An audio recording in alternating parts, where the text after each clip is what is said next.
for it. Hello, we're here. We're back. Hello! We're here. We're back. Present. We're present. Welcome, you guys, to Dark Alignment, or welcome back if you are a returning listener / viewer. There's a viewer quality to what we do here. Yes. We're a visual podcast. But this is episode 10. I cannot believe digits. it. Our baby is reaching its preteen, very awkward, difficult years is what... Yeah, tween time. Tween time. Yeah.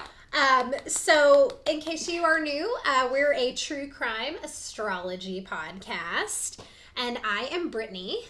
And I'm Amy. I'm also Eruca Rose online, mostly, everywhere. Look at you. Mm-hmm. Being consistent. I'm so brand, except in person. I'm really only one place, and that place is Instagram, and I am at Britt_Oakley. So you can follow us on our personal pages. And there's links below. There's links below. Yes. You can get to know us. You can follow the podcast at Dark Alignment. We're on Instagram and Facebook. Mm-hmm. And, of course, here on YouTube. So yes. And expanding expanding platforms very slowly. Mm-hmm. Very slowly. Emphasis on the slowly part. But we're trying, guys. We're trying. Yeah. So for 2020, we will be expanding to other platforms. Mm-hmm. But you can follow us, you can like us, you can subscribe. Mm-hmm. You can hit the bell. You can hit the bell so you don't miss any of our fucking cool content. The last time we were here, we were talking about Jeffrey Dahmer. Super fucked up story. So if you missed that one, prepare yourself for it and then go back and listen to it because that was quite the ride. Mm-hmm. We also talked about Jimmy Kimmel recently. We did. So we did our first rant video a while back, and we've actually had a lot of really great feedback on that. So thank you guys. And based on that feedback, we will have more rants for you. Yeah, we probably would have done more either way. I think we probably would have kept making them either way. Even if nobody wanted it, we are going to bring it to you. We're giving it to you, though. Giving you the shit you didn't ask for. That's us here at Dark Alignment. Yep. So, this is going to be our last podcast of 2019 because we are right before the new year. Yes. And I would like to announce my podcast resolution that I will be starting on this episode. So I'm getting a head start. All right. Okay, my resolution. I'm going to be citing my sources for a change. That's a good idea. I started out doing really good at it. That's a really good idea. And then I just I fell by the wayside and I have not been giving proper credit. So this episode I'm crediting all my sources, which is, I'm very proud of myself. People are going to like that. People are going to not want to sue me for using being able to in their research. If we were really going to go above and beyond, we would cite it in the description too. Oh, that's really far. I don't know if I can do that. This might be a little too much right now. That's too much. We'll work our way there. Maybe in 2021. That's the following year's resolution. Do you have any podcast resolutions? I'm putting you on the spot. I'm going to try not to yawn. Ooh. When you're telling the stories. That would make me feel better about myself. Every time I do it, I just get tired in general. Hey, you're pregnant. It's not your fault. Right. It's a lot of it is I noticed it picked up way more when I got pregnant. But then I couldn't say it's because I was pregnant for a while either. So right. It's like, that was a hot secret for a little bit. Yeah. So. That's what I'm going to try to do. I'm going to I'll mask it as something else.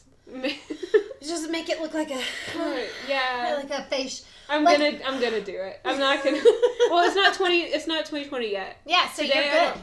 As long as I upload this tomorrow, we're good. Oh yeah, it's our New Year's Eve. So happy New Year, you guys. Happy New Year, or whatever you celebrate. Is this different in other Chinese New Year's? Other places have different. I don't know. New Year's different. Does anybody give a shit about? If you don't give a shit about New Year's, let us know because that's interesting. Hit us up and let us know about what you do. Because winter solstice is also considered like a New Year kind of thing, and then there's lots of different. Tell us how you celebrate the changing of the passing of time. So episode 10, we are doing a story that. One day I was just thinking, walking around my house, and I had an epiphany, and I got chills all over my body, and I texted Amy, and I was like, I know what fucking episode we're doing. It just came to me. We are going to be covering the Columbine shootings. So I know this is a really heavy story, which is why I've kind of done my research a little bit differently for this episode to be really sensitive to this tragedy. It's been 20 years since the event, but still, it has affected a lot of people. It's affected an entire nation. It was one of those national tragedies where even people outside of the direct situation felt it. I know that I was in the 7th grade at the time, and the idea of a school shooting was like super scary. Crazy. Yeah. So I'm very sensitive to the fact that this is like an impactful story. So I guess without further ado, we'll fucking jump in. So hardcore trigger warning, y'all. This is a very, very tragic story. And for my citation, resolution, the credit goes to history.com and Wikipedia. Please donate. I actually donated while I was doing this research. Wow. So please donate to Wikipedia. Look at above and beyond. Citing and donating. And like paying back, because I do get a lot of my research from Wikipedia, at least portions of it, almost every time. I don't think I've done an episode where I didn't take at least something from Wikipedia, whether it's dates, times, locations. Like it's a good way to like make sure you didn't miss anything. So if you utilize Wikipedia at all, like please donate, even just a few dollars. Like it really does make a difference. So Wikipedia, fucking awesome. And also we have section that I'd like to credit from I Survived. If you have never seen the show I Survived, like this is a cool thing that she did, because like this like whole compilation of notes like over this is not anything you can just like pull up and find online. It was actually one of those things where I was looking for the whole story and I felt like I was just getting little pieces and fragments from all these different places. And then the episode of I Survived, there were 2 survivors of the Columbine shootings who each tell their personal account, and it just adds a level of insight that I could not otherwise have, and also just the emotional aspect of how this changed so many people's lives in just a matter of minutes, and it's pretty crazy. So I'm excited to bring some of that energy into the story today. So let's fucking go. Okay. Overview of the story in general. So Columbine High School is located in Littleton, Colorado. And for those of you who don't know the story, I feel like everybody does, but if you don't, there were 2 teenage boys who went on a shooting spree and then committed the act of suicide after. So at the time, it was the worst high school shooting in U.S. history. It prompted a national debate about gun control and school safety, and as well as major investigation to determine what motivated the 2 gunmen. So the 2 gunmen, Eric Harris, he was 18, and Dylan Klebold was 17. It's still one of the most infamous shootings in U.S. history, and it just kind of like, there's a lot of interest around the 2 young men, who they were, and kind of how all of this escalated to them actually committing this horrific act.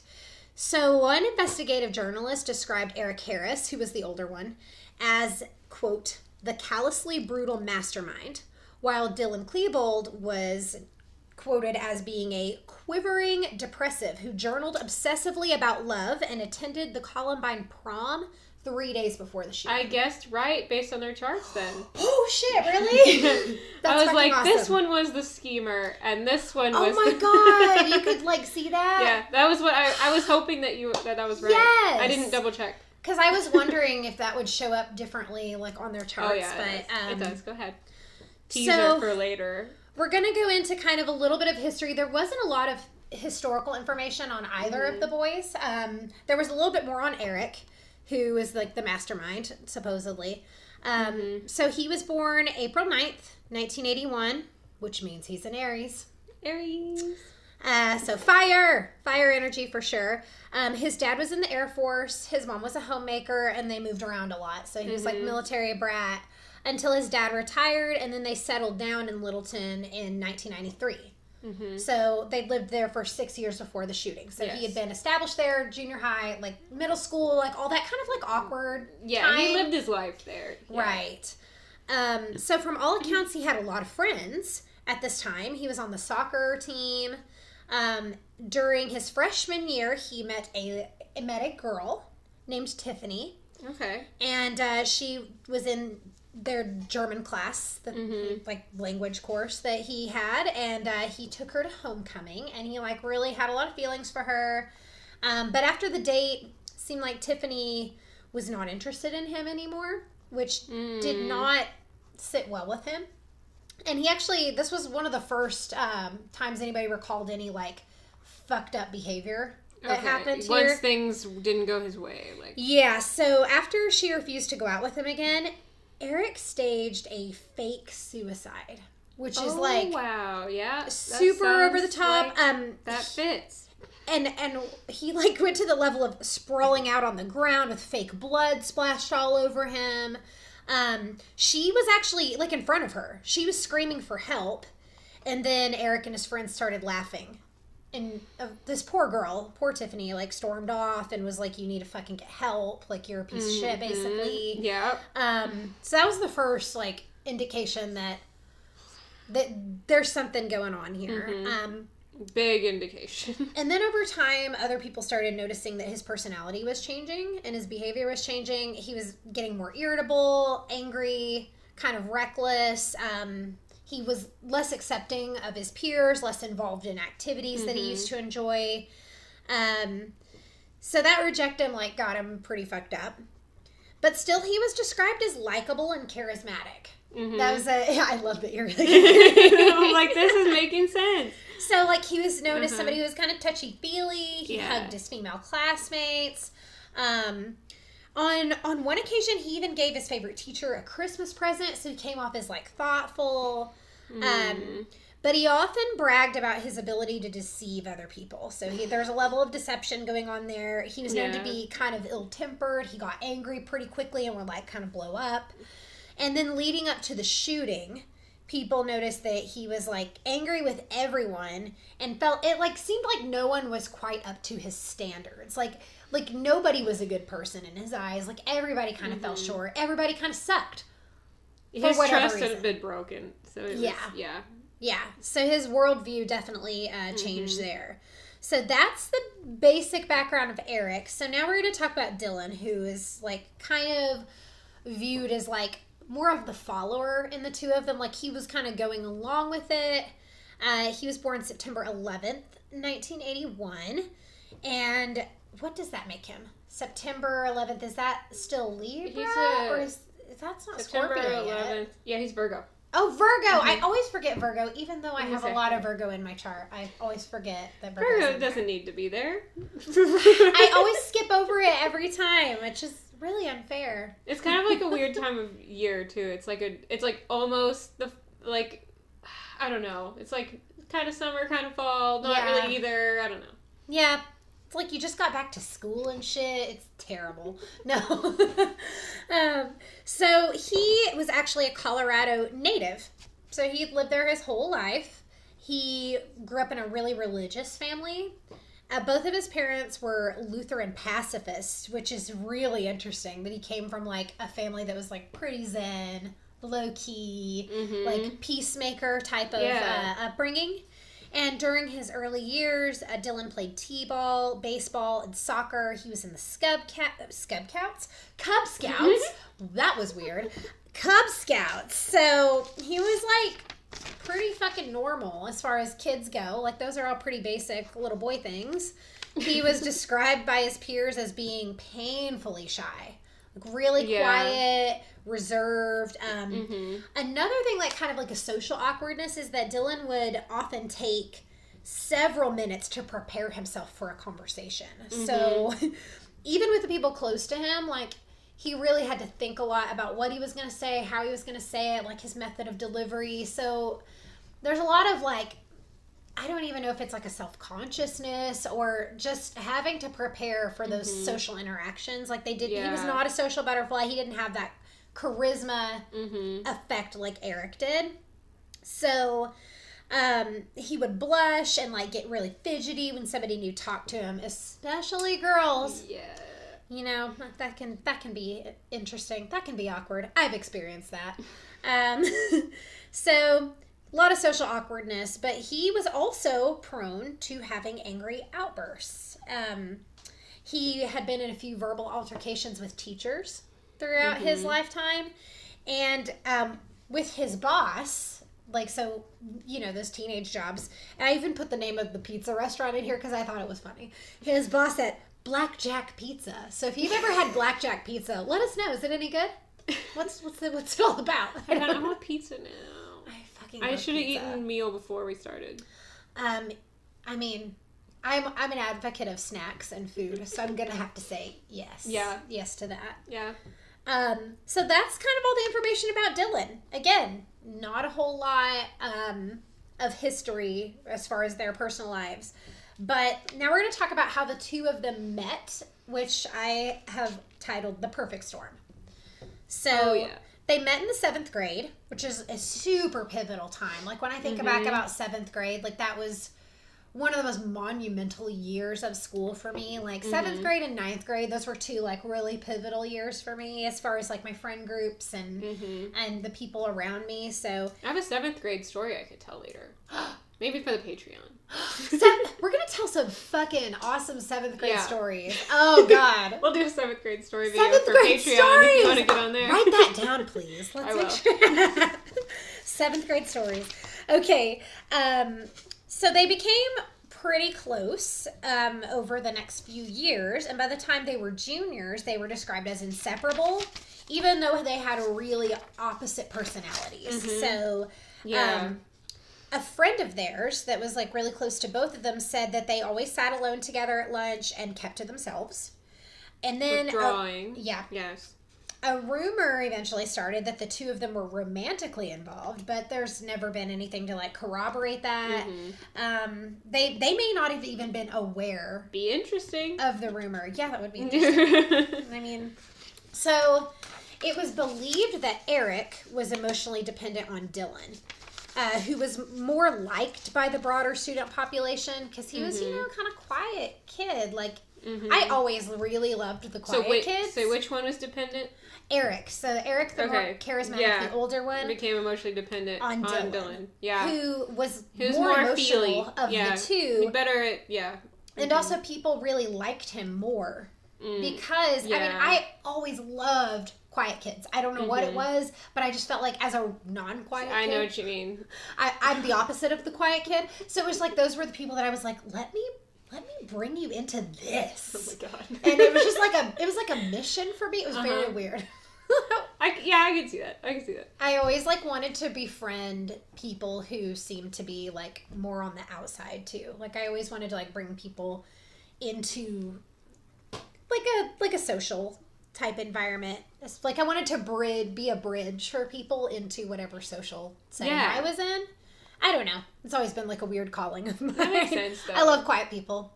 Yeah, I feel like, well, the people that were always like really show-offy really kind of like put me off anyway, so then it was kind of like, well, the other people, unless it seemed authentic. Okay, yeah, I'm a Scorpio. I don't want fake people. This is uncontrollable. This is at the core. I just can't handle the fake feeling. Got it. But like if that's just who you are, and you're just like beaming of like needing to express yourself, that's kind of different to me. Okay, that's me AF. Yeah.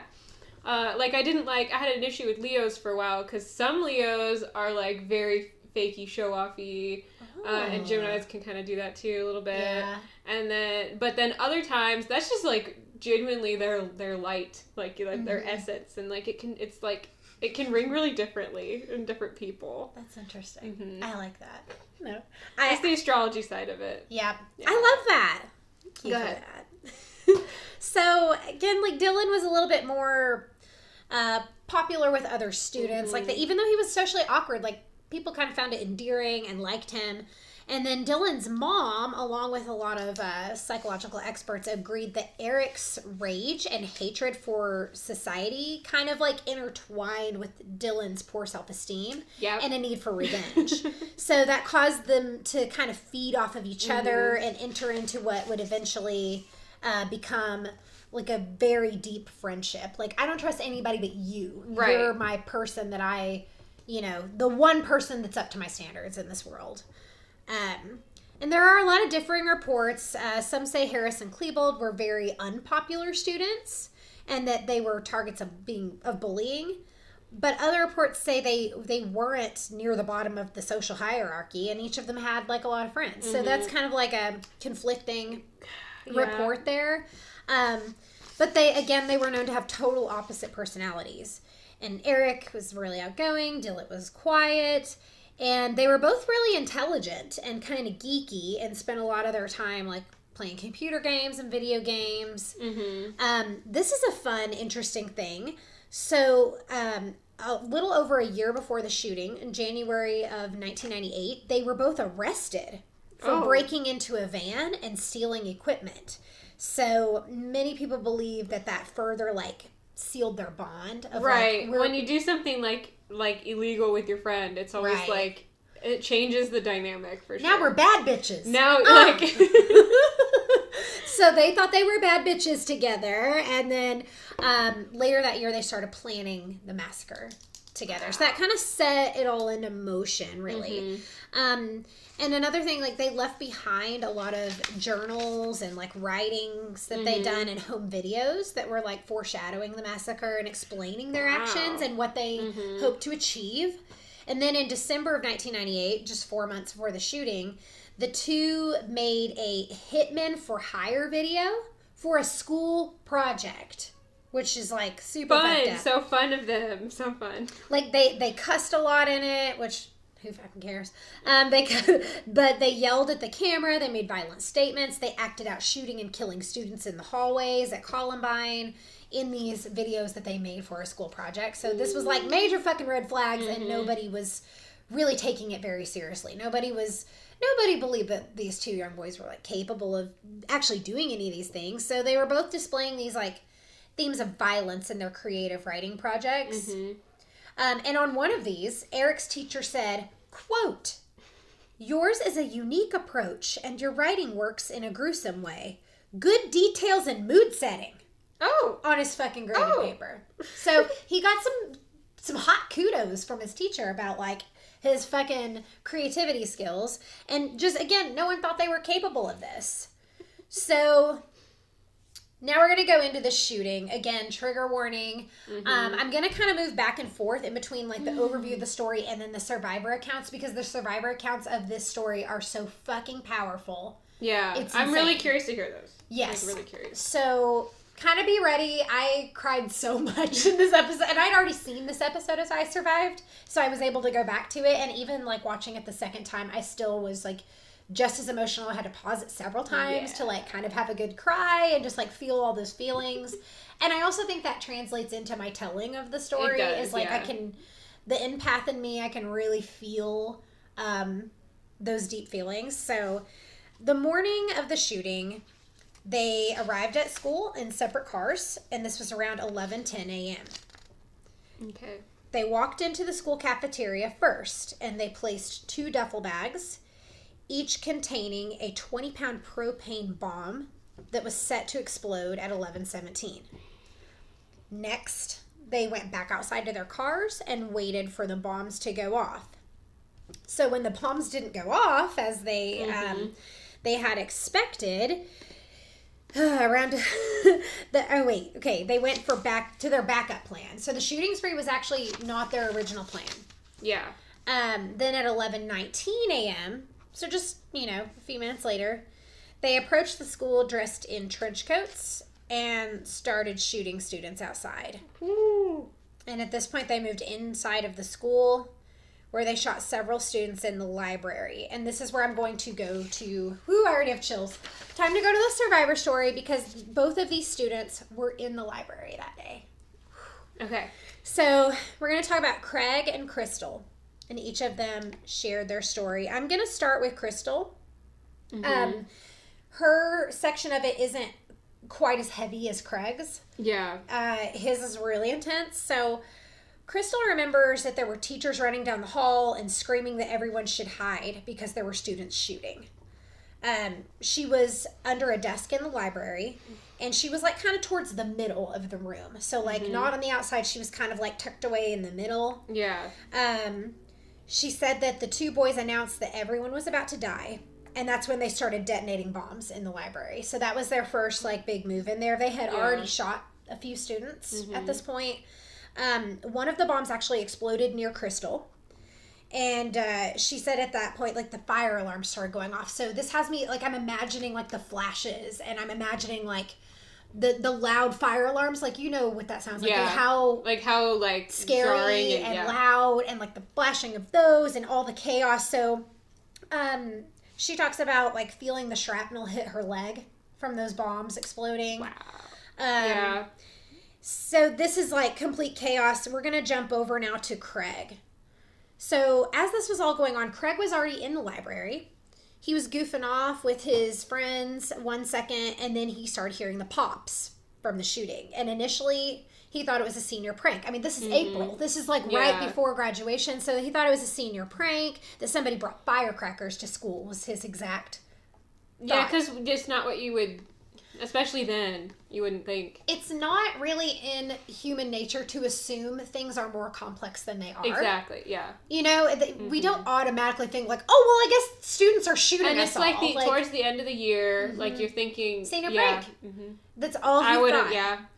So, everyone was really panicked, and 2 students were already dead at this point. So... Craig gets under, like, these table-type desks. I saw, like, pictures of what they looked like. Yeah. So it was like those long tables that, like, are a desk, too. So there's a divider underneath the table on each side. Yeah. So they're getting underneath there, and he is under there with his 2 best friends, Matt and Isaiah. And that's when they realized what was going on and that they were in actual danger. And Craig says it, like, kind of took a minute for it to all sink in. But when Eric and Dylan entered the library, all of that, like... possibility of it being a prank just was shattered in, like, an instant. So they opened fire in there, and Craig said he was afraid for his life. They were going around shooting students in the head execution style, and they seemed to really be enjoying it. So Craig recalls them saying that they would shoot anyone in a white cap next. Yeah. And that's significant because it was intended to target the jocks because they wore white baseball caps. And Craig was actually wearing one. So, at that point, he took his hat off and put it underneath his shirt. Yeah. So, I can't even imagine, like how scary that would be. Yeah, hearing him say that at that point, he put it under his shirt because he was so scared. And the 2 of them were acting like they were in a fucking movie or something. He said it was really theatrical. It all seemed like a game. They were, like, jumping off the tables. And one of the things that really stuck out to me, I'm assuming that this was Eric who did this.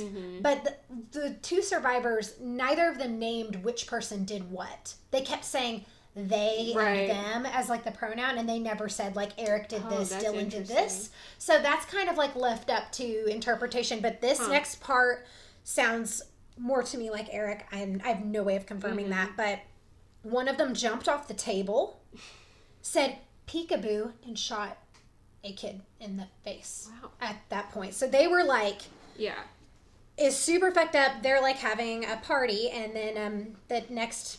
His friend Isaiah was targeted. So his best friend that's right next to him was targeted because he was African American.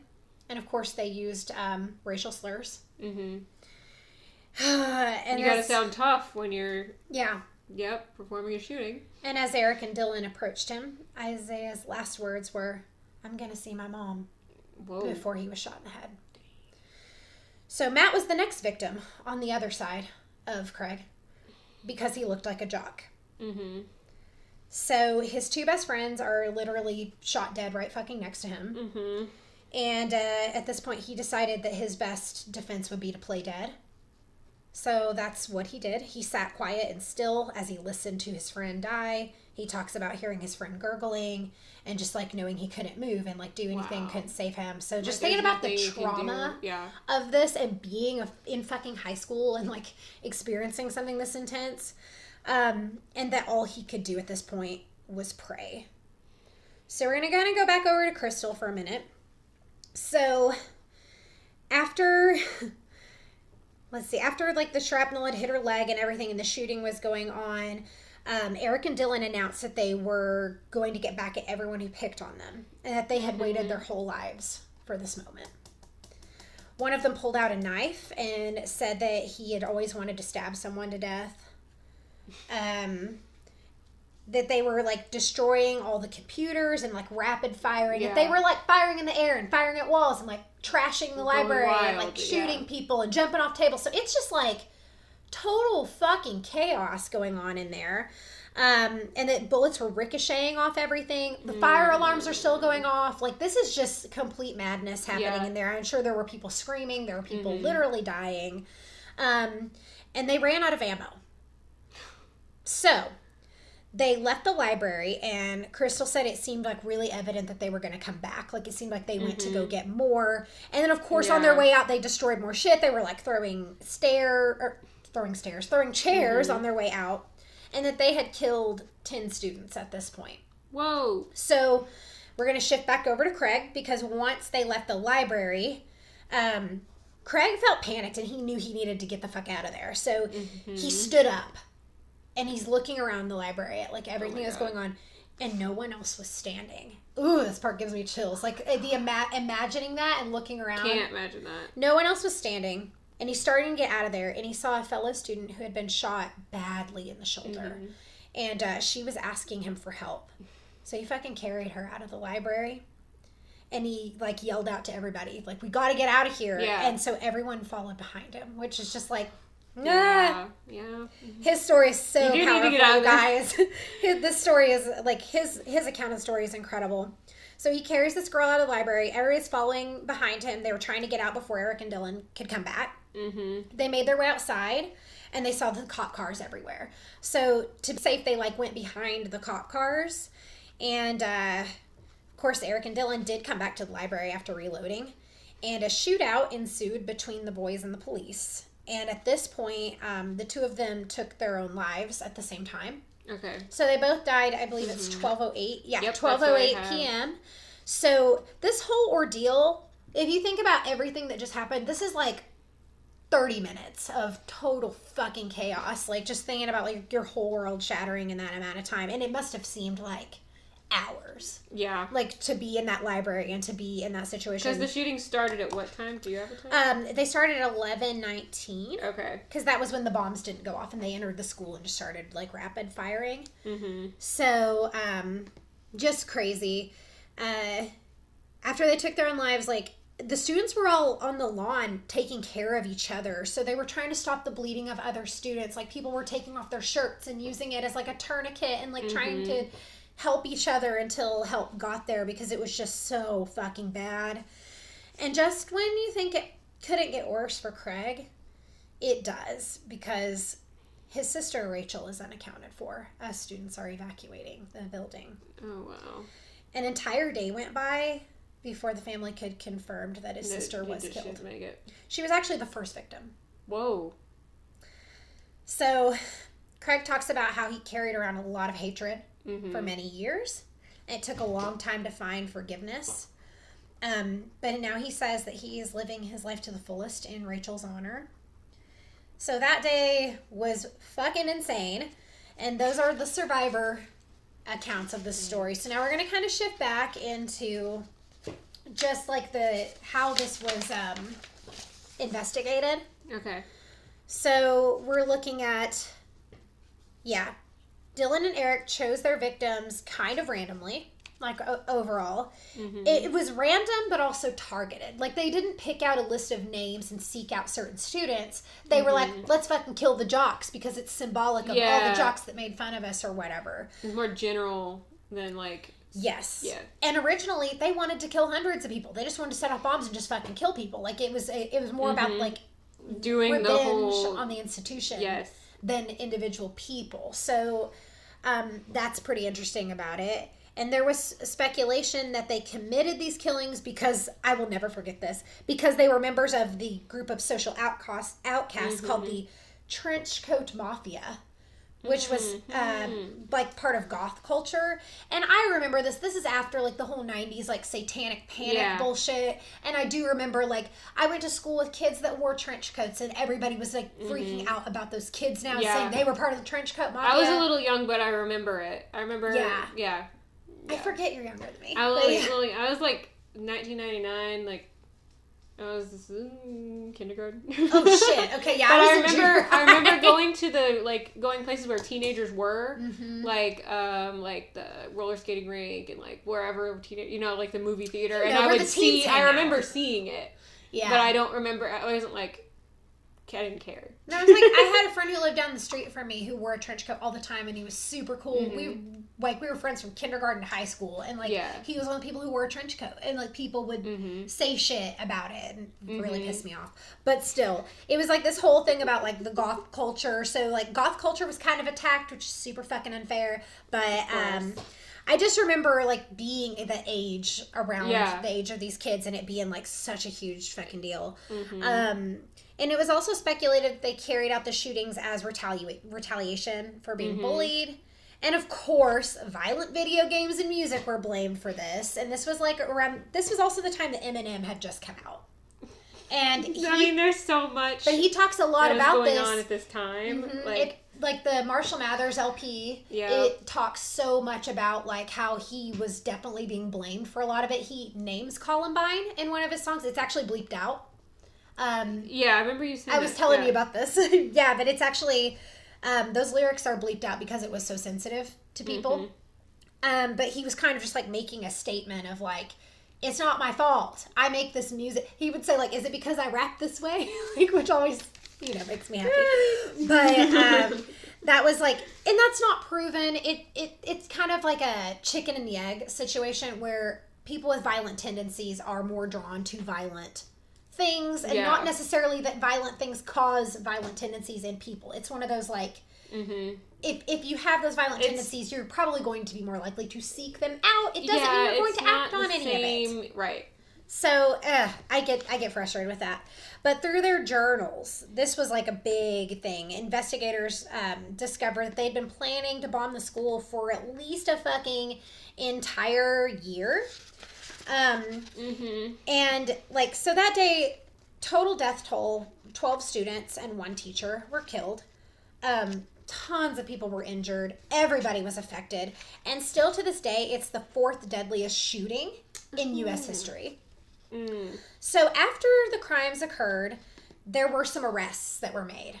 So Mark Maines is the man who sold a gun to Eric and bought him 100 rounds of ammunition the day before the shooting. Ooh. He was sentenced to 6 years in prison.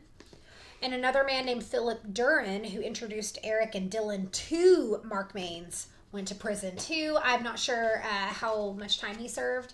But there were arrests made. Like, people were held accountable for contributing to this after the fact, because obviously, the 2 gunmen were cowards and took their own lives, when they knew that fucking shit was going down. Right. So that is the heaviness of the Columbine shootings, with some incredible survivor accounts that I'm proud of myself. I did not cry. Almost cried. I made it through it. I hope you guys... Pisces, man. She's gonna cry. I'm gonna feel it so deeply. It's like I was there. That's how I feel every time I go through one of these stories and talk about the victims and get into that place.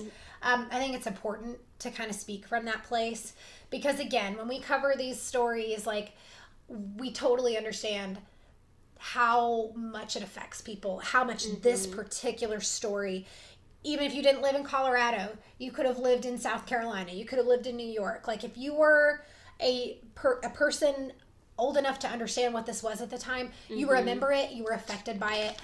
Even 20 years later, it has been 20 years since this happened, and it still impacts people.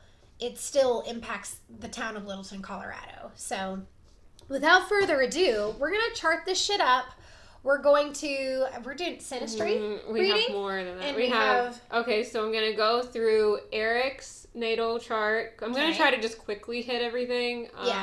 Eric's natal chart, Dylan's natal chart, them together, and then their death charts. Okay. Cool. There's a lot happening. Oh, God. Okay, I'm ready for it. For chart stuff. I feel a little scattered with everything. It's okay. But we're gonna go through lots of stuff. Okay. So even if I don't hit everything I could, you're still getting a lot. Okay. You're getting so much good content, you don't even know it yet. So naturally, I wanted to start with Eric for some reason. He's the older one. And he is. He just had his birthday, like, when the shooting happened, too. Like, oh, shit, that's right. He was born on the 9th, and then the shooting was on the 20th, of April.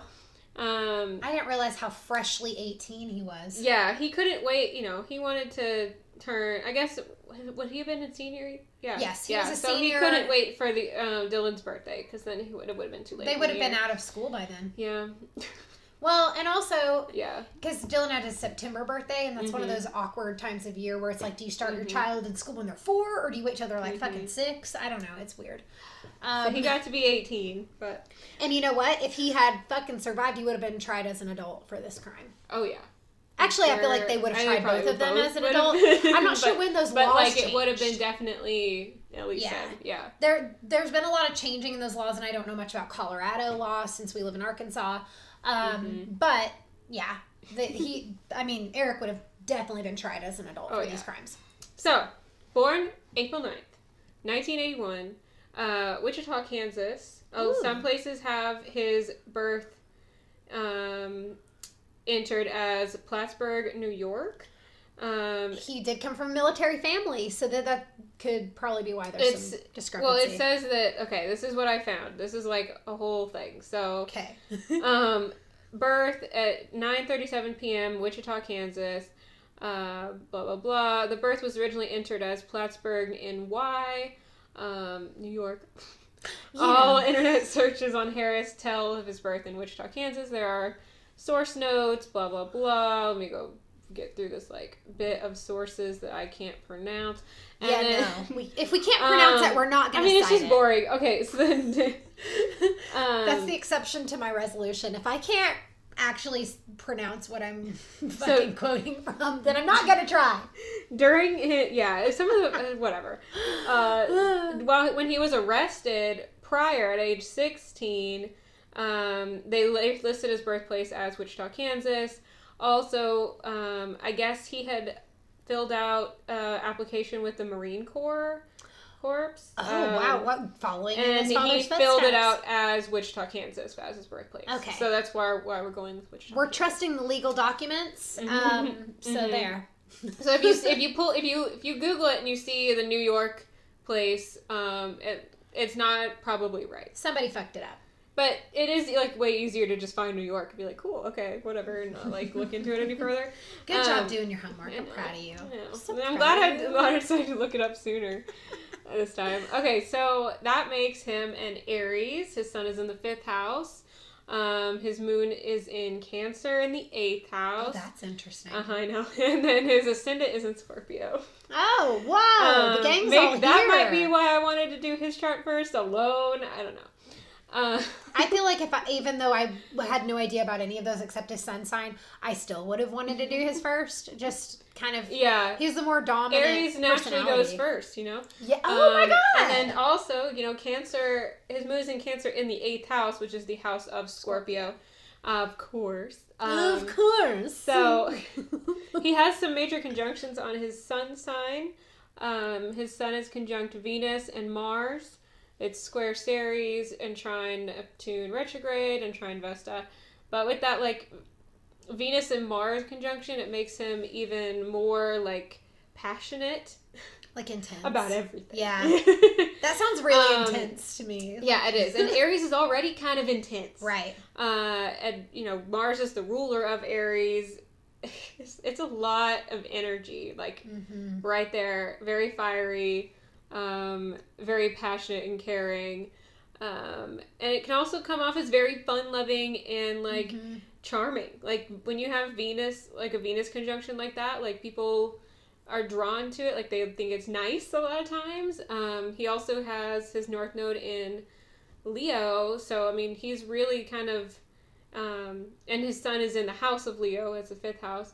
So he's really sort of this expressive, fun-loving type of natural state.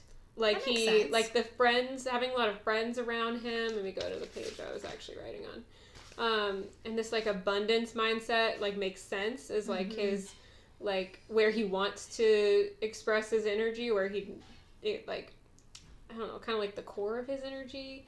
But then it's very theatrical to me. There's a lot of good energy here, but it's like conflicting with his moon a lot in Cancer in the 8th house, and his vertex is conjunct that as well. So he's really like forced to look at his emotions in he can't, it's kind of like you can't escape your emotions. It's kind of like when you're depressed and you just feel like there's no way out or something. Like, it's kind of like that all the time for him, whether it's a good emotion or a bad. So it's like he's so stuck in that. And Cancer is also very moody. Like, Cancer moon is like, it can be a good place for the moon, but also it's like there's a depth there that people might not like see right away with, again, water signs, with how like really fun and exuberant he could be, and then also like he's got all of this like, it's intense. I feel like all the water signs are really intense and like they feel really intense. He might have come off a little bit like emotional because of that like water Scorpio rising sign, but that also may have come off as like Scorpio is also ruled by Mars and Pluto, Mars too, so that's like more Mars energy on top of all his other Mars energy, and kind of maybe even more sexual too, like maybe getting the ladies, or I don't know, maybe bombing people might have been attracted to him and faking his suicide. What? Yeah, like maybe like a magnetic kind of thing. Yeah. But people might have picked up a little bit on like the emotional depth, but like a lot of people are surprised by Cancer moons because it's like their sun sign and their rising might come off so different and make them seem like so like easygoing or so whatever. Like they can hide their emotions a little easier because it's like, it's only in their internal self. Like it's only like it's really a lot depthier than it comes off a lot of times. That probably plays into like the deception he talked about. Like I can deceive people and because he's got so much else going on. There's some internal shit. Yeah. So he's definitely got the internal shit. Internal. Like a lot of times when I talk to people, when I pull up their charts and they have like a moon in Cancer, I'm like, oh, you're a lot more emotional than like people think, and they're always like, yeah. Wow. Can't relate. They're kind of like scared a little. They get like a little scared, like, oh, I didn't. I'm surface emotion, and I. We are air moons. It's different. Yeah, that's very true. It's different. So anyway. His moon is inescapable. It's very intense. Like it's a lot. Okay, it's also squared by some really interesting placements. It's got Jupiter retrograde square, Saturn retrograde square. That's a lot of stress on your moon. Actually, I think they both have Saturn squares to their moon, or is that something else? I looked at so many charts for them. Oh my god. No, it's not the same. But because you looked at 4 charts in total for them. No, more than that. Because I looked at each natal, and then I looked at theirs together, and then I looked at each of their deaths on their charts. So it's 5. Okay. Wow.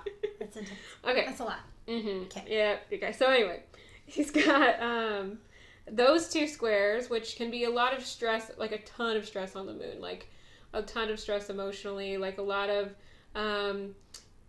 like if anything triggers his emotions to go bad, which it did, clearly, like he is so set up for failure. Like, he's got, it's going to feel like the world is just not on his side in any way.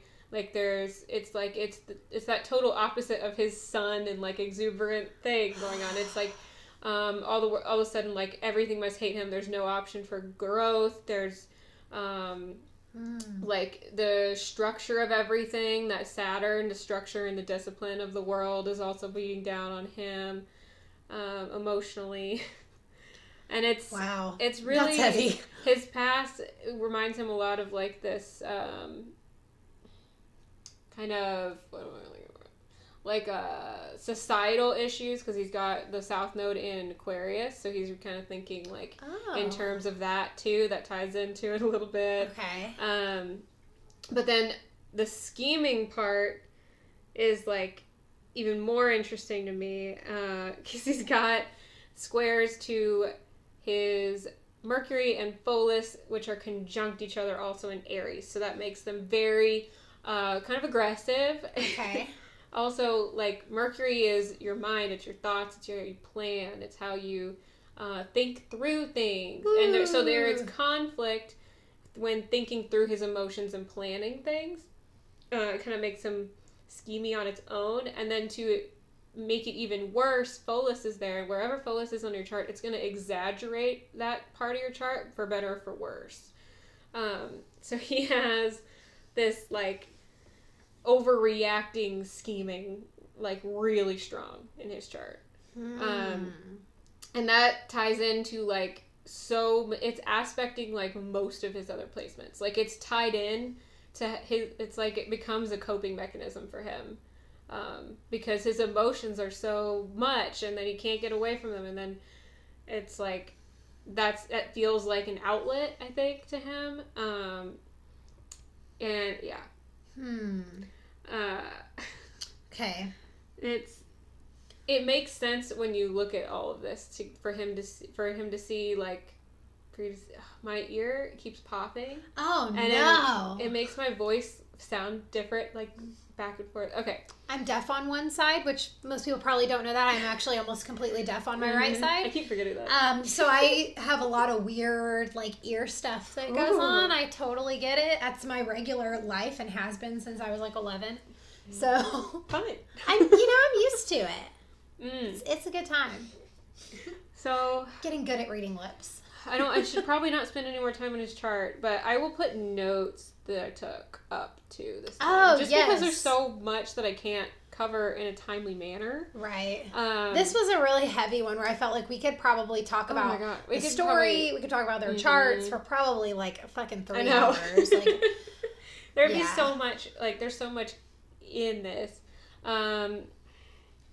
Let's see. His Neptune is in retrograde. That can cause, like, make you more prone to, like, delusions and, like, a wishy-washy perception of the world, like, your worldview. Also, like, you have issues with, like, your intuition, maybe, or, like, I'll just leave it at that, kind of. Okay. And then... So that's Eric. Let's see. I'm just scanning to see if there's anything else. Make sure it's nothing else. I want to talk about their midheavens, because it's, like, kind of what they're known for. It's, like, their 10th house cusp. It's the 10th house cusp. It's, like... I don't think I've heard of this one. It's called their midheaven, and it shows what they are known for. That's interesting. And I know I've mentioned it in other podcasts, too, but, like, I don't know if I explained it as much. I just may have not picked up on that, I swear. So his is in Virgo, so that naturally makes him known as more of, like, a calculating... Meticulous. Right, meticulous person. But really, the way he schemes is much more fiery, like, as opposed to, like, Ed Gein with his Virgo. We did an episode on him, too, so check it out. Ed Gein, I believe, he's episode 8, and holy shit. Yeah, he's a Virgo, and his scheming is so much more, like... It's tactical. His was, like, so very... But Eric's is more, like... fiery, kind of like youthful, like warrior feeling, rather than... That's a great description. Yeah, Aries warrior. Aries is always like, versus Ed Gein, who is very much like, this is the order I have to do this in, and this is how I need to do this, and I need to pick every piece apart, and every little piece has a place. Like, it was very, like, very organized. It didn't seem to have a lot of that emotion, which I think he was a Taurus, which blows my fucking mind. It's like, it's just very... Very different. He has that, he has an Aries stellium, and he's obviously known for, like, being an aggressor already, but, like, he's also known as the schemer, partly because of that midheaven and Virgo, but I honestly think he also was, in general, the schemer with that, like, Mercury and Pholus situation. Okay. And his North Node being in Leo really pushes him to express all of this that's going on. So he's, with his vertex and his North Node, I mean, it was kind of just like, I don't know, it probably didn't feel like there was another path for him to take. Wow. Being in his head, probably didn't feel like there was another option. Clearly, this seemed like the only way out. And I could see why he probably would have been good in, like, the Marines, like, generally. He probably would have had issues with the structure of it. An authority, the probably. authority would have been an issue for sure. But the like active, like thoughtful, like planning and like and executing and like that would have been good, but I don't think it would have been like a perfect fit. He was really intended to go to war. Maybe he would have been great in Vietnam. I don't know. Terrible. Yeah, he would have been better at the war part than the actual training, like active or listening to anyone part. Okay, so then Dylan. I got Dylan's chart now. So Dylan is September 11th, which is interesting to know. Oh my gosh, I didn't even think about the caveat to September 11th. Holy shit, that didn't stick out to me at all. 1981. Okay. And he was also born at 9:11 a.m. Are you serious? What the? Isn't that crazy? That is crazy. Yeah. And that makes him a Virgo. His sun is in the 11th house. Virgo's not the 9th sign, unfortunately. Wow. Okay. Anyway, so he's sun in Virgo. He has a conjunction as well on his sun, which is Ceres, and that's automatically going to make him come off a little more nurturing and a little more. Virgo's also generally kind of nurturing. Like they want to serve. They want to feel like they're needed. They want to feel like they're taking care of things. Like productive, and they can be tedious, but it also is like a more caring kind of placement.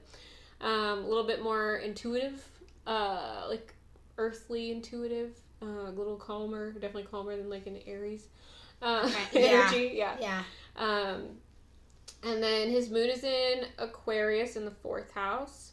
Having a 4th house moon is also going to make him more like kind of calm, homey, like wanting to it's not that exuberant, like I've said exuberant a bunch of times, but like a Leo, Aries, like get yourself out there energy, like Eric had. It's a little more reserved. It's definitely more reserved. Okay. Which that's what everybody said about him, so that totally makes sense. Yeah, and his moon also has some issues. It's square Chiron and his vertex, so that also shows that like where he was pushed in life, like it kind of, he had more reservations, maybe a little bit more reservations about it.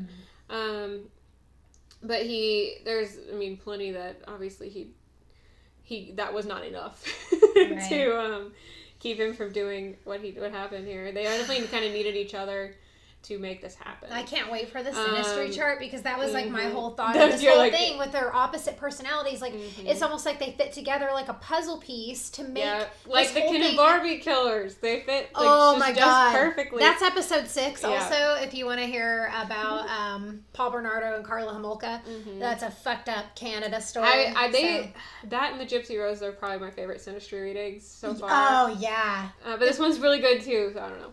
Okay, so then we have,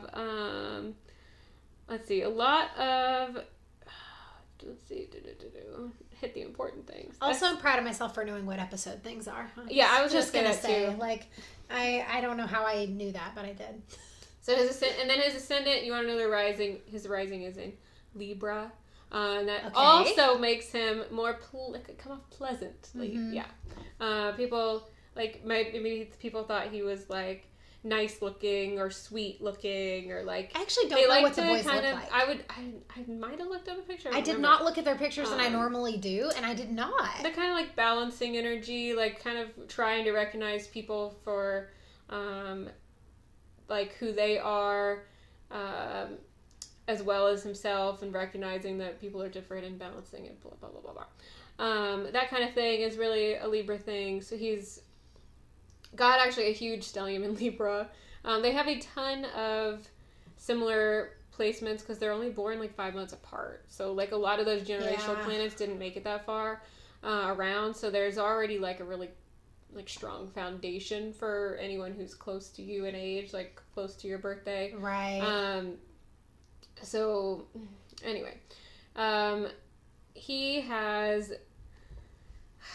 this really like caring essence, but then it's like there's just this cloud over him, like he's got Neptune squares, and he's got like, and that's more of like that kind of ethereal conflict and like intuitive issues, worldview issues, like, and that's really like keeping him from feeling like he can be his full self. And then he could have gone like in a healing kind of route, I think, if he'd not committed suicide, because he has some good placements to Chiron, but then also the Chiron is very heavy as well. Like if he had lived longer and been able to pull himself out, he really could have been like, I could maybe see him as like helpful to other people. Basically, like he's someone who could have been rehabilitated. I think had he lived, faced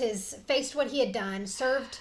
I mean, he would have served a life sentence. Let's be honest. But maybe he could have like done counseling in prison, or could have like talked to kids at risk. He would have been able to connect with others, and like probably I feel like he had more of a potential for like being helpful in some way. Where Eric, I feel like he probably would have been someone that people had to manage the rest of his life, or like really like he needed to be taken care of, and he needed stability to feel like he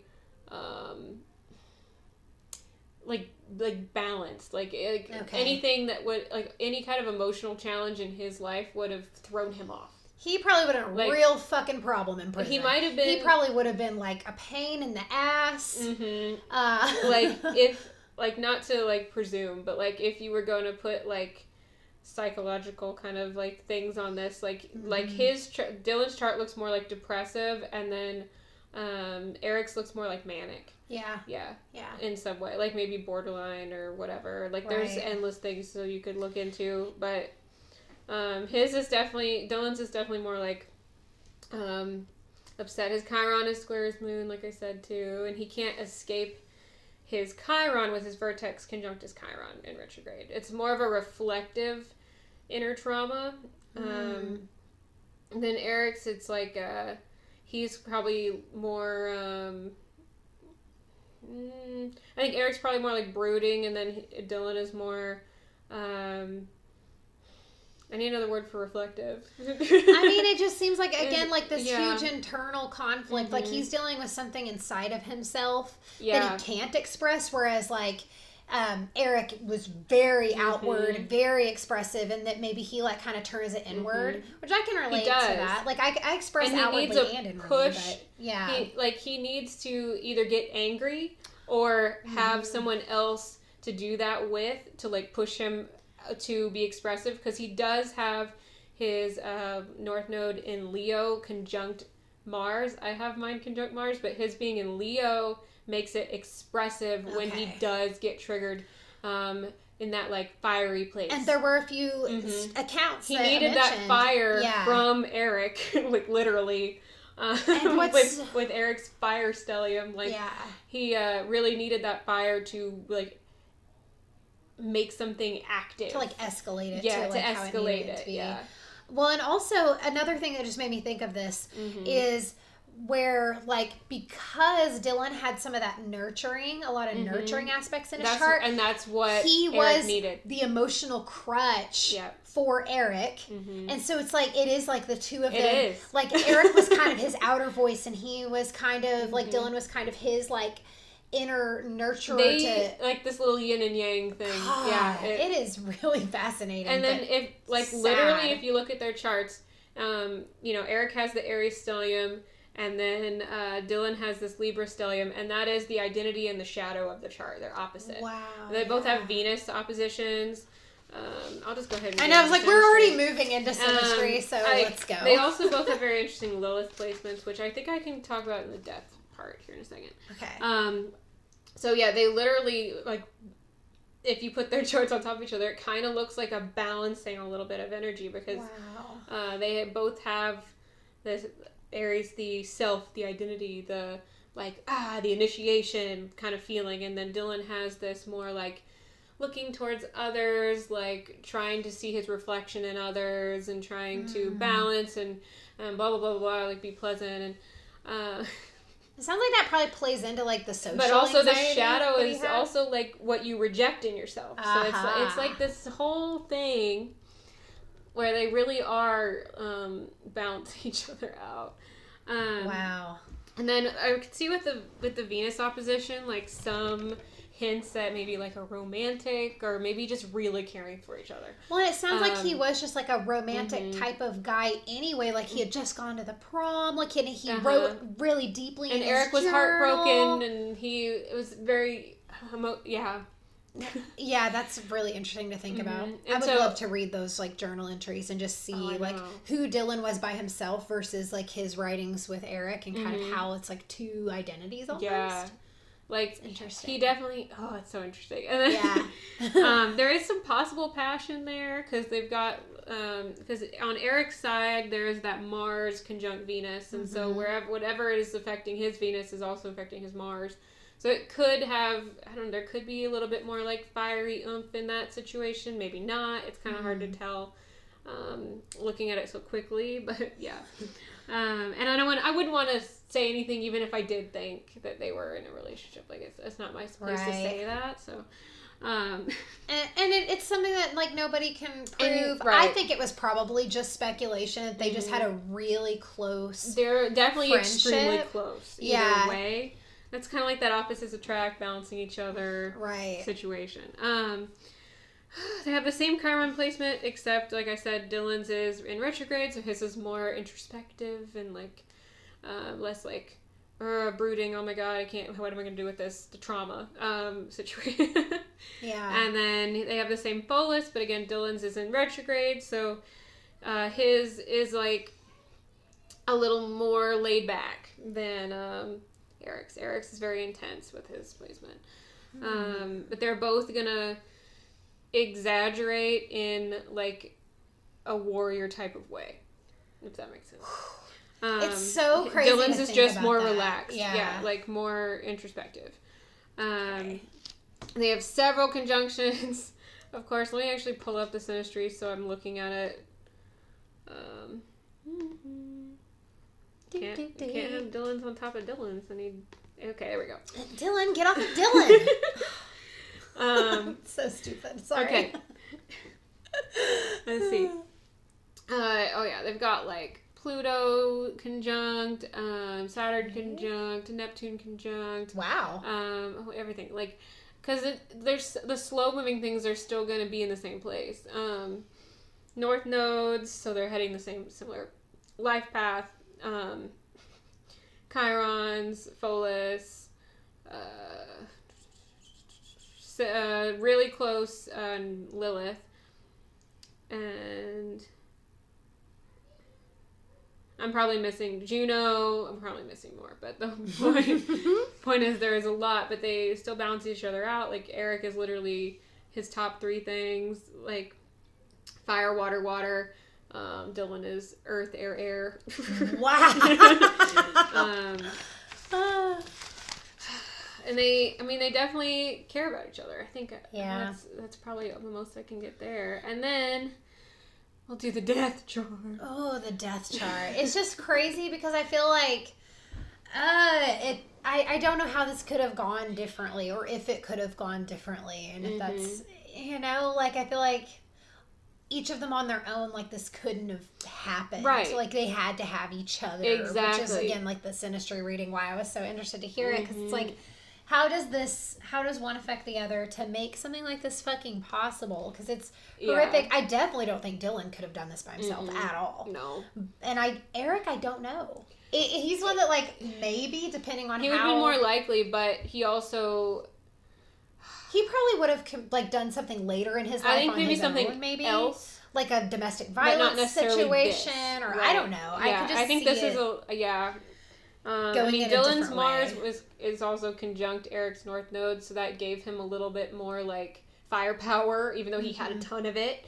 And then Eric's Chiron is square, like, let's see, Dylan's Moon. I'm already losing track of myself here. I've got a different chart pulled up in my notes. Going on. And it just, like, exaggerate. It's like, it's comforting and nurturing, but it also really, like, adds conflict to Eric's trauma at the same time. Like, they really push each other towards this. It's so crazy. They also have the same vertex, like, house placement. So it's both in the 8th house, which is, like, death, transformation, intensity. So they get that, they kind of get the feeling of like, well, we're both being like thrown into like this area of life, like sun quincunx each other's sun, so there's like kind of like a resistance type of feeling almost, but then so much care for each other. It's really interesting. Like they're blocking each other's lights, if that makes sense. Like they can't be like their most like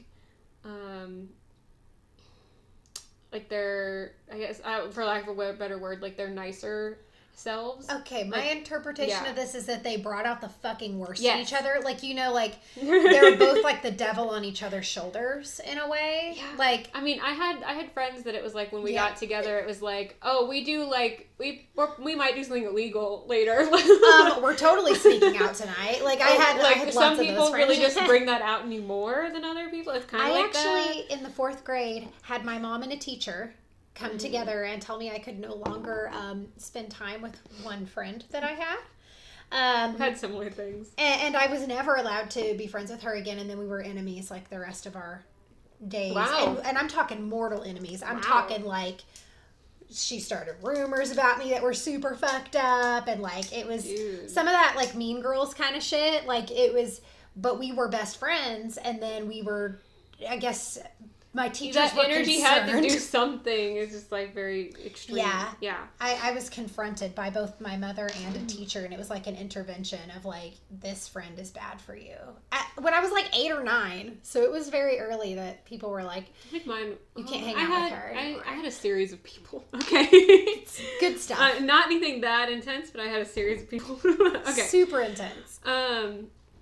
So on their death charts, here we go. So at the time of their death, Leo was on the horizon. That is about expression. Again, expression, making things public, putting things out there. That's a fire sign, doing something about it, active, like dramatic. They were living in it. Like they were right before that, it was in Cancer. So like as the shooting started, it would have been in Cancer, and it's like really like feeling their emotions and like really kind of like in a cathartic kind of feeling to that. So, you know, and then the sun would have been in Taurus, like just starting Taurus that day. Like it had just moved into Taurus. So they'd really been amped up from all that Aries energy, and then it just moved into Taurus, making things like material. It actually isn't April 20th. Isn't that day 1 of Taurus or like day 2? That's like it can vary like slightly, but that's like right. The sun was still in the 0 degree of Taurus. Wow. Okay. So it just happened. That's crazy. And then what's really interesting is the moon was in Cancer, like exactly conjunct Eric's moon. So on Eric's chart, in the 8th house, which is again about death and transformation and Scorpio and intensity and blah blah blah blah, you have his moon living there with his vertex, which is struggling for him, and the moon had come right there the day of the shooting as well, right on top of there, so that when you have a lunar return, it intensifies your emotions even more. Sometimes it can be for good, sometimes it can be bad. It kind of really depends on what else is going on, but like he has a lot of stress on his moon already, so he's, you know, lots of problems there. It's also where his vertex is, so he felt like he probably really couldn't escape it that day. It was like something he was really living in. And the rising in Leo was let's see. Yeah, so it was in Cancer and Leo. Cancer during when the shooting started, which is also his 8th house, so it's like more focus on it. Whenever something is coming up on the horizon, like transitly, it kind of just like makes you face that in your chart, and it's something that happens. You know, it goes all the way around the circle every day. So it's kind of like it'd be really hard to do like a personalized reading. Like in my transits, I never did like that specific because it would be like changing by the minute, you know. Wow. Okay. So like you could look at like, okay, well, if you had an event at a certain time, you could say like, well, on the horizon this is happening, so you're gonna be like facing this, if that makes sense. That's super interesting. Yeah, that's part of how that would work. In his first house, what he was also would be facing, Lilith came in to his first house, so that is empowerment, and that also is involved with his moon and his vertex and his scheming and things like that. He also had Lilith and interplaying, and whatever. Chiron was in his first house. He was thinking about his traumas and how to empower himself. And Uranus was there, really making it, like, really stirring things up. Like, Uranus is kind of like a spontaneous, really kind of, like, lightning, electric kind of energy. He was, like, high on his own trauma and action on it. That definitely was in the forefront, like, from the survivor accounts, because none of that information was just available in researching the actual shooting. I'm sure. But just, like, the details of how they were behaving at the time, they were clearly, like, living their fucking best life during that. Crazy. They weren't timid about it. Like, no, they wanted it to be. He had Pluto there as well, and Juno, and his vertex, and the vertex that was on the horizon was there too. So it's, like, pushing him to express it. It's pushing him to stay committed to his plan. It's pushing him to do this Pluto transformative thing that like, Pluto goes through your houses and, like, just, like, kills anything that's not serving you, and, like, makes you transform that in your life at that point. So, like, if you have it in your first house, he is really focusing on, like, this, like, death, change, like, I have to do something to, like, change my situation and my identity and how I feel, and oh my god, so he had a lot going on. And then with Dylan, on their death time, I'm, like, super interested in Dylan's because of just kind of. Eric also had Vesta conjunct the North Node. They both would have had Vesta conjunct their North Nodes. That makes them really devoted to what they were about to do. Okay. So it was quite the fucking production, that's for sure. For Dylan, in his 8th house, Venus was transiting, so he was more he cared a lot about what they were doing. And so he was probably even caring a lot about Eric during this time, and caring about everything, like, being upset about his traumas, and, like, and all of that was working really well with everything that was going through his first house at the time, which was a lot more things. He had Mars in retrograde conjunct his Juno, so that's, like, he really cares, and he's really motivated to stick to this plan, like, whatever plans he has at the time, or anyone who's committed to. It's really, Juno is, like, marriage and commitment, so his Juno is getting triggered as well as Eric's. And then he has Pholus RX going through, conjuncting his Venus and Pluto. And like I said, again, Pholus exaggerates and makes you really, like, act on, like, exaggerates whatever is going on in that spot of your chart. So again, that Pluto energy of, like, transforming your identity and making everything, like different at any cost. Very grandiose type of. It's the whole Pluto's extreme. That's always an extreme placement on your chart, and so with Venus there too, he really cared again. There's very, like, a lot of care with this, and it's like, and Venus can be a bitch. I know I've said that before. Like, if Venus feels wronged, he's got a lot of Venus going on for him during their death and shooting time. It's like, Venus was ready for revenge, and everything else really made that possible. Oh God! And that is all I think I have that I will talk about on this episode. Super fucking intense. I think that is the most intense Synastry chart that we've looked at. I don't know. It's up there with, like, Gypsy Rose and Dee Dee Blanchard, but. Holy shit. I'm almost happy not to look at it for a while. This whole story is really intense. Like I said, I had a poll to fucking do this story, where there was something, it just came to me organically, and I just knew that we were supposed to do it. Like, because I had this has been, like, a really cool thing to look at, and we'll post more notes. Yeah. We'll post all the stuff we've got, and I think we should, like, have pictures of the boys because I don't know what I can't. I'll put it up in my mind of what they look like. So Instagram, we'll probably Instagram. Oh, for sure on Instagram. Facebook I have everybody, all of our people on Instagram and like their sun, moon, and risings. If you ever just want to browse. Yeah, it's actually because it's really interesting. You can find your murder twin. Oh yeah. Yeah. On my page, I tend to put like humorous music too. Music, I think that I'm hilarious, and I put very stupid. She finds just the right song. For some reason, my Instagram still isn't letting me use the music button. Motherfucker. The sticker. That's bullshit. I had it forever until like I don't know, maybe 6 months ago. It went away and it hasn't come back. What the fuck? My other accounts have it. I mean, I put music on all this bullshit on mine, and then I tag Dark Alignment, and then Dark Alignment can go, here it is, again. So I'm in charge of the music. How about that? Okay. All right, you guys. Well, we did it. That is the Columbine shootings. Thank you guys for like making it through that with us, and just for showing up and for being here. We really appreciate all of your support. We wouldn't be doing this if you guys weren't like into it. If nobody was into it. It's so cool. I say this We'd probably just be texting each other like, ooh, this, and this. And that's what we did before this happened. We would just text each other. Yeah. But seriously, like, we appreciate y'all more than we can even tell you. Like, it's the coolest thing to have people, like, on board that are into something that we really think is fucking cool. Yes.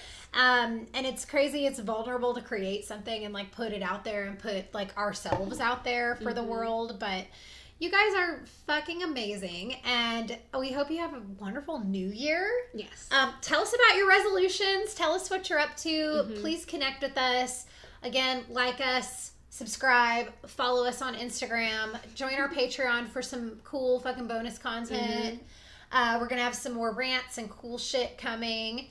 And yeah, you guys, so we hope that you stay awesome and continue to love yourselves. And we'll see you in 2020. See ya. Bye.